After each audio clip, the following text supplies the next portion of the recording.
어학연수 감의 가장 큰 문제점은요, 영어 못하는 애들끼리 모여서 Broken English, 이게 바로 성인이 한국에서 혼자 영어를 독학할 수 있는 가장 싸고 효율적인 방법이에요. 여러분 안녕하세요. 저는 세진쌤입니다. 저를 이미 알고 계시는 분들도 있을 텐데요. 저는 한국 외대에서 프랑스어를 전공했어요. 네, 영어 전공은 아니죠. 그런데 해외에 가지 않고도 수많은 학생들 앞에서 영어도 가르치고 영어로 된 업무도 처리를 하면서 영어 관련 커리어를 키워왔습니다. 대표적으로는 건양대학교 그리고 한밭대학교에서 강의도 했었고요. SC 존슨 코리아 혹은 기타 국내 외국계 기업에서도 다양한 수업을 진행해 왔습니다. 영어는 언어라고 하는 건 기본적으로 노출이에요. 우리가 한국말 왜 잘할까요? 한국에 있기 때문이죠. 어렸을 때부터 엄마 시작해서 학교 선생님, 부모님, 친척들, 친구들이 우리가 매일 읽는 그 동화책, 교과서, 그리고 내가 재미있게 읽었던 만화책 등등등등이 전부 다 우리에게 인풋이었어요. 노출이었죠. 그런데 우리한테 영어 노출 언제 있었나요? 없었죠. 사실상 없었어요. 노출이 없다는 얘기는 머릿속에 들어오는 인풋이 없다는 얘기죠. 당연히 우리가 영어를 어렵게 생각하는 거는 이상한 일이 아니죠. 유학을 갔다 왔으면 말 그대로 어딜 가나 사람들이 영어로 말을 하기 때문에 훨씬 더 그 노출이 많았을 거고, 당연히 남들보다 꺼냈을 만한 어떤 영어의 총알이라고 해야 될까요? 코어가 더 탄탄히 있겠죠? 당연히 있죠. 자, 그런데 이게 인풋을 넣는 방법이요, 나이마다 달라요. 유아들은 정말 소리부터 mom, dad 이런 거부터 이제 시작 천천히 하는 게 좋지만, 우리 성인들은요 이미 모국어라는 게 자리에 잡아 있죠. 언어를 배울 시기가 지났어요. 언어를 배울 시기는 지났지만 또 지성은 어때요? 어린아이가 아니죠. 너무 높아요. 그렇기 때문에 영어에서 완전 초급 단어, 데스크, 북 이런 것만 하고 앉아있기에는 내가 표현하고 싶은 그 생각이나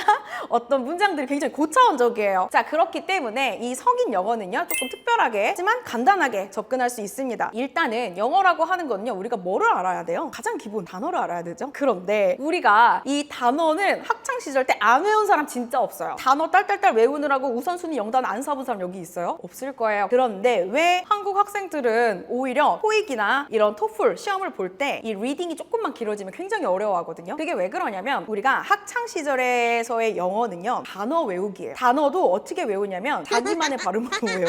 원어민의 발음이 아니고 그 음절을 확인해서 하는 게 아니고 그냥 내가 외우기 쉬운 발음, 그렇게 단어를 외우는 것으로 끝내기 때문에 우리가 그 다음 단계로 못 가는 거예요. 성인에게 영어라고 하는 건 일단 단어를 외웠죠? 그러면 그 단어를 바탕으로 문장을 해석해야 돼요. 자, 이 문장을 정확하게 해석할 수 있으려면 단어 플러스 뭐가 있어야 돼요? 문법이 있어야겠죠? 단어 플러스 문법으로 문장을 정확하게 해석할 수 있어요. 그러면은 그 문장들이 모여서 뭐가 될까요? 문단이 되죠. 문맥이 됩니다. 정확하게 이해하는 인풋이 많아질수록 우리가 어학연수를 간 것과 똑같은 효과를 볼 수가 있어요. 저 여러분, 그런데 제가 질문 하나 던질게요. 미드를 보거나 아니면은 해외에 가서 어떻게 하다가 학원에서 마주치는, 어학원에서 마주치는 외국인 친구들과의 교류에서 우리가 영어 노출이 시간 대비 더 빠르고 밀도 있게 일어날 것인지, 아니면 내가 문장을 정확하게 해석할 줄 알아서 영어 원서 한 권을 빠르게 읽는 게 훨씬 더 밀도 있게 노출이 될 것인지, 어느 쪽이 더 노출이 많이 될까요? 두 번째죠. 여러분, 텍스트는요 우리가 스스로 조절할 수 있잖아요. 속도를. 미드를 듣거나 혹은 다른 사람이 말하는 걸 기다리고 듣고 하는 것보다 이 노출의 측면, 인풋의 측면에서는 가장 효율적이에요. 자, 그래서 제가 우리 학생들에게 항상 하는 말이 있어요. 잘 읽은 원서 한 권, 열 어학연수 안 부럽다. 텍스트로 인풋을 엄청나게 늘릴 수가 있겠죠. 이게 바로 우리가 성인이, 그것도 한국에서, 그것도 혼자 영어를 독학할 수 있는 가장 싸고 효율적인 방법이에요. 이게 사실은 어학연수 감의 가장 큰 문제점은요, 현지인 친구가 없다는 거예요. 일단 어학연수 가면 우리 어디 가죠? 영어학원 가죠. 영어학원에 갔다는 얘기는 그 주변 친구들 싹 다 외국인이란 얘기예요. 자, 영어 못하는 애들끼리 모여서 Broken English 막 하다가 결국에는 사실은 다 어떻게 되냐면 한국인 친구를 사귀어요. 한국인 친구를 사귀면 이제 거기서부터는 이제 천국이거든요. 모든 게 다 있잖아요. 우리나라에 없는. 그 생활에 너무 매몰돼서 내가 여기 왜 왔는지 본래 본질을 잊은 채 생활할 수 있는 그런, 저는 그게 가장 큰 리스크라고 생각해요.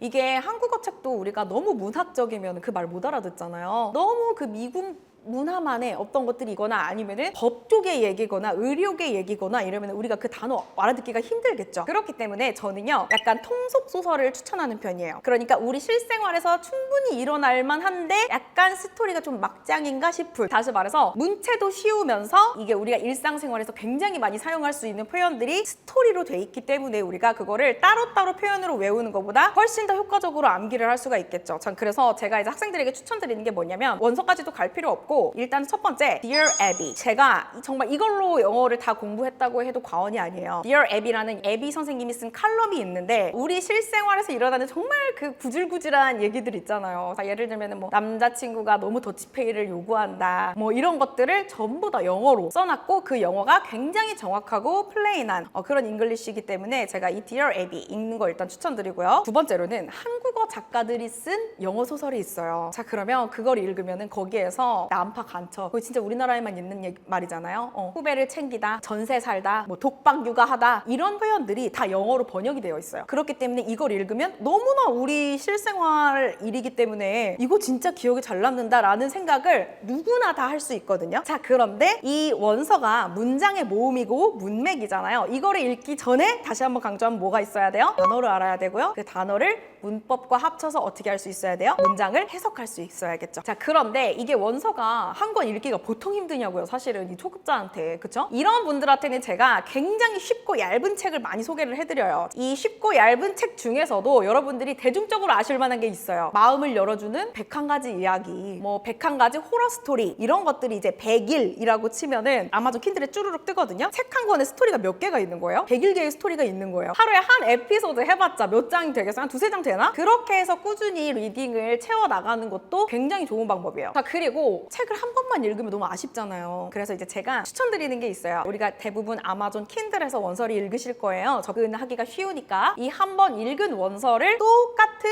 내용의 오디오북, Audible에 들어가면 우리가 그거를 구매를 할 수가 있거든요. 그거를 자기 전이나 버스에서 이동할 때 틀어주세요. 자, 그럼 내가 이미 알고 있는 내용이기 때문에 이 부분 들어온단 말이에요. 그렇게 해서 우리가 영어 소리에 익숙해질 수 있어요. 이 영어 소리에 익숙해지면 음절 파악하고 발음을 따라하기가 훨씬 더 용이해집니다. 너무너무 쉬워져요. 그래서 이게 이제 다 이어져 있다는 거, 말하기, 듣기, 쓰기, 읽기는 이게 통합 영역이잖아요. 다 이어져 있다라고 보시면 되고, 원서 한번 읽은 거 어떻게 하면 좋다? 똑같은 내용 다시 들으면 소리에 훨씬 익숙해진다. 도움이 안 되진 않겠지만 꾸준히 못해요. 재미가 없기 때문에. 다시 한번 말하지만 우리가 성인이잖아요. 영어만 못할 뿐이지 지성이 어린애는 아니잖아요. 그렇기 때문에 성인은 성인에 맞는 컨텐츠로.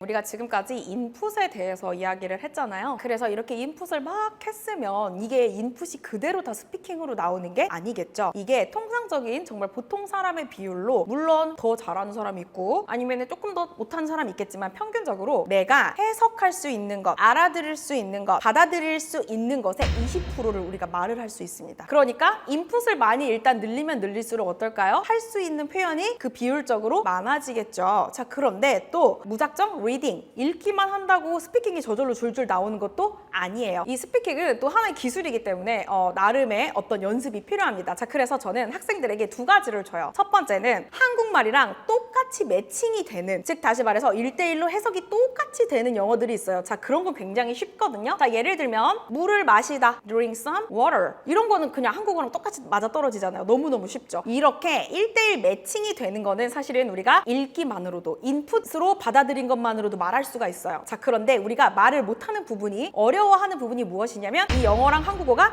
1대1 매칭이 안 될 때. 자, 그래서 이런 것들을 이제 위주로 우리가 영작하는 걸 연습을 하셔야 되거든요. 예를 한번 들어보면, 전화를 받다, 영어로 어떻게 할까요? 전화를 받다, 폰을 받다, receive the phone? 아, 이거 아니고 영어에서는 어떻게 표현을 하냐면 전화를 답하다라고 표현해요. 그럼 이거 영어로 어떻게 하면 되죠? answer the phone, 이렇게 말합니다. 지금 한국어랑 매칭이 안 되죠. 이 매칭이 안 되는 부분을 영어식으로 한번 바꿔서 생각해서 그 부분을 집중적으로 영작을 하시면, 우리가 한국어로 매칭이 돼서 자동적으로 아는 부분 플러스 한국어로 매칭이 안 돼서 우리가 지금처럼 신경 써서 한번 공부한 것들이 합쳐져서 이게 스피킹으로 나오는 거예요. 제가 여기서 이제 좀 강조를 하고 싶은 부분이, 우리나라 말과 제일 매칭이 안 되는 부분이 take, make, put, get 같은 기본 동사라고 우리나라에서는 표현하는데, 이 기본 동사들이 우리나라 말과 정말 매치가 안 되기 때문에 이 기본 동사들은요, 목적어랑 함께 외워줘야 돼요. collocation이라고 하고요. 이 collocation이 회화에서는 무엇보다 중요하다. collocation을 주제로 갖고 이거를 영작하는 연습으로 한국어를 영어로 바꾸는 연습을 함으로써 영어를 한국어로 받아들였죠. 해석했죠. 자, 그 한국어를 다시 어떻게 만들어냈어요? 영어로 만들어냈죠. 이렇게 하면서 계속 뇌에서